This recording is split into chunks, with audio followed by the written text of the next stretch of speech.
everybody, Jedimanda here to bring you the very first video of my new sewing video tutorial series. You can insert the applause now, please. Within these videos, I'll be showing you very short, like 3 to 5, sometimes 10-minute videos on sewing tutorials, sewing techniques, sewing tips, sewing essentials, anything to do with sewing, especially themed around cosplay. So in today's video, I'm going to be showing you some essential products that I have for hand sewing. Everyone hates hand sewing. I know, it's the worst, it's the slowest. I promise, with these essentials, it'll help you ease your process along, trust me. Also, I have a couple items in my hand sewing box that you might have never even heard of, so this might really help you in your hand sewing game. So let's get started. So basically, these are actually the items that I'm going to be showing you today. The first thing I want to show you is a good thimble. Now, everybody might not use a thimble when they hand sew, but I promise you it's very essential. A thimble essentially is what you place on the hand that you sew with to push the needle through the fabric, no matter how heavy or how hard and thick the fabric is. Now when you have a thimble, you can choose either a closed top or an open top thimble. I like an open top thimble because I can feel around where the fabric is much easier. The next thing I want to show you is actually wax. This is a huge chunk of beeswax. You can get wax at any store. You can get all these products at any store, especially Joann's.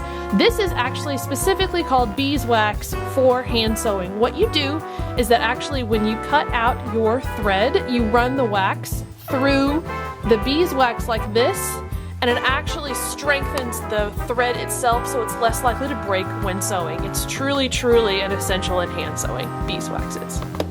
The next thing I want to show you is some good high quality sewing thread. Now I just buy thread for my hand sewing. This is a brand called Highmark and it's actually button thread. You can also buy carpeting thread or high quality quilting thread. The reason is because it's extremely thick and it will not break within your sewing garments. And for a lot of people, we hand sew on closures and you do not want that thread to break as soon as you hand sew it. That would just suck, because what's the point, right?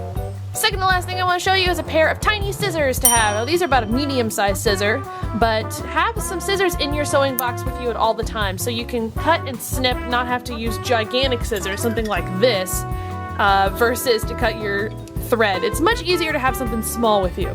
The last thing I want to show you is to have a box. This is my hand sewing box that I use. It's super awesome. It opens up at the top and you have everything in there. Have a box syndicated for your hand sewing stuff only so you can have it aside and always have it with you whenever you need it. It really helps instead of having to hunt down all the stuff throughout. It just sucks. Now just a reminder, I'll be posting new sewing tutorial videos every Sunday, so it's kind of like a sewing Sunday theme, right? Kind of cute. And if you're following along with my tutorials, use the hashtag #SewWithTheForce. If you have any questions or want to show me your products and projects that you buy or working on, also feel free to tag me on any social media. You know my name, pretty easy, right? Thanks for joining me this week. I'll see you all next week. Bye!